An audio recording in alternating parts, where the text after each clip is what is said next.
Olá, meu nome é professora Joate e esse vídeo é para inscrição para a seleção do Formadores em Ação. A minha disciplina é Química. Então eu começaria uma aula com uma pergunta engajadora, né? Por que levamos choque com mais intensidade quando estamos molhados? Fica comigo que você vai saber depois da vinheta.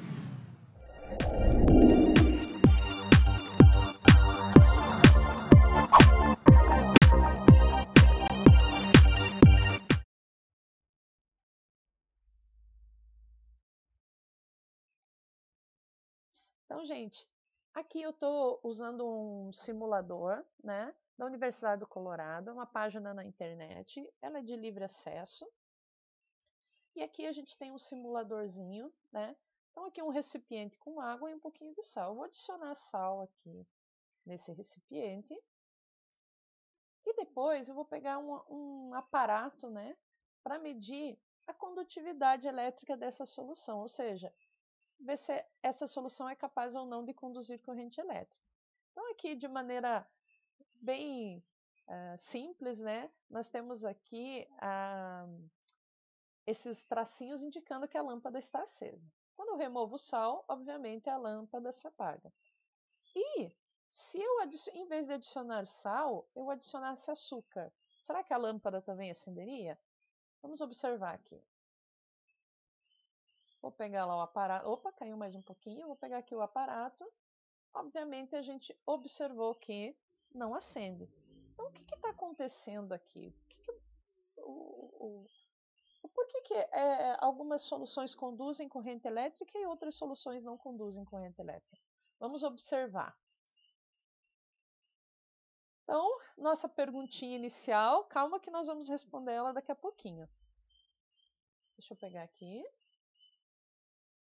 Então, o nosso assunto de hoje seria condutividade elétrica, né? Dos compostos iônicos e moleculares. Obviamente, ali o sal ou é um composto iônico ou um composto molecular. Eu já vou explicar para vocês como isso funciona, tá? Então, condutividade elétrica nada mais é do que a capacidade de que algumas soluções, né, ou, ou algumas é a capacidade na realidade de transportar energias ou partículas na forma de calor ou carga elétrica.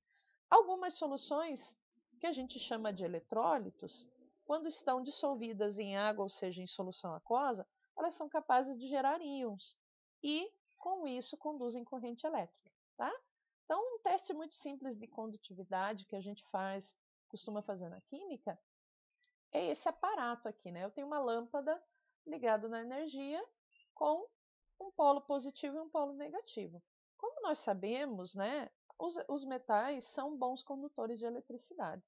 Então, se eu adicionar ali uma chapinha de ferro, vocês observam que a nossa lâmpada acende. Então, obviamente, os metais são condutores de eletricidade. Então, a gente vai usar esse mesmo aparato para determinar se algumas soluções conduzem ou não corrente elétrica. Tá? Então, como que vai funcionar? Tá? Ali eu vou ter uma solução aquosa, ou seja, uma solução de água.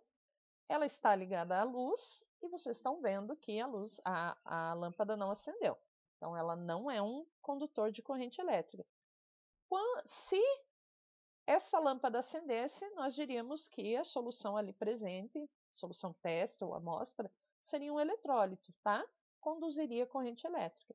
Se ela não acender, ela não é um eletrólito. Então, obviamente, não conduz corrente elétrica. Então, o NaCl aqui é um metal ligado a um ametal, também conhecido. Às vezes o pessoal na nomenclatura antiga fala sobre ametal. A gente diz que classifica essa substância como uma substância iônica, né? Ali é o cloreto de sódio, o bom e velho sal de cozinha. Ele sofre dissociação e como isso acontece? Ele vai separar em íons o Na e o Cl, o Na sendo positivo e o Cl sendo negativo. Se eu colocar essa solução lá no nosso becker de amostra, a lâmpada vai acender. Então a gente diz que o NaCl, o cloreto de sódio, é um eletrólito.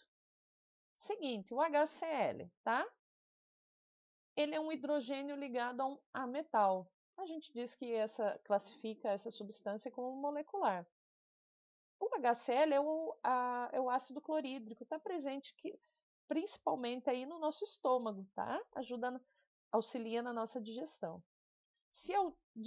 Aqui ele sofre um processo de ionização, né? Separando os íons H+, e Cl-. Se eu colocar o HCl em solução aquosa, vocês vão observar que a nossa lâmpada acendeu. Então, ele também é um eletrólito.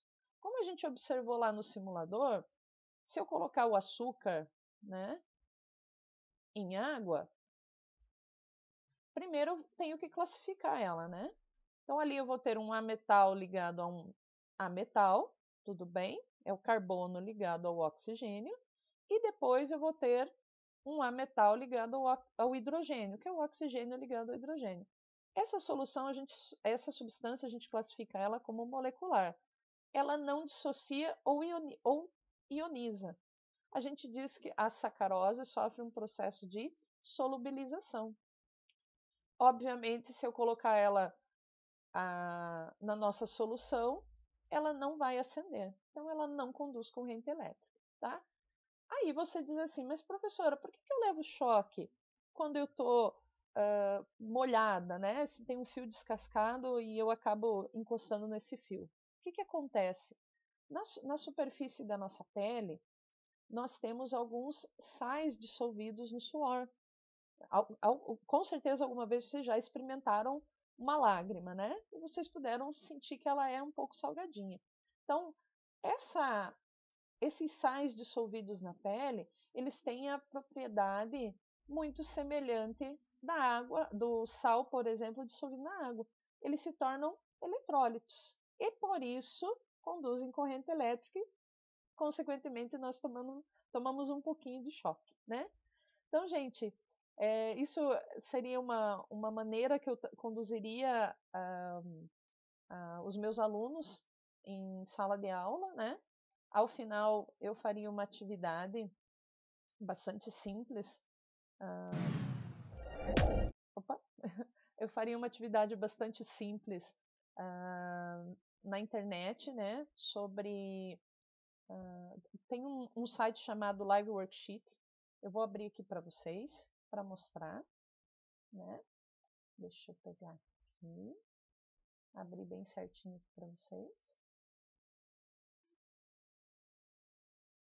Só um minutinho.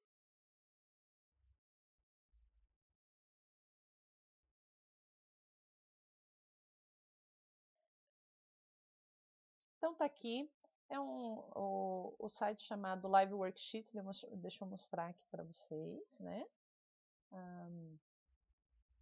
Opa!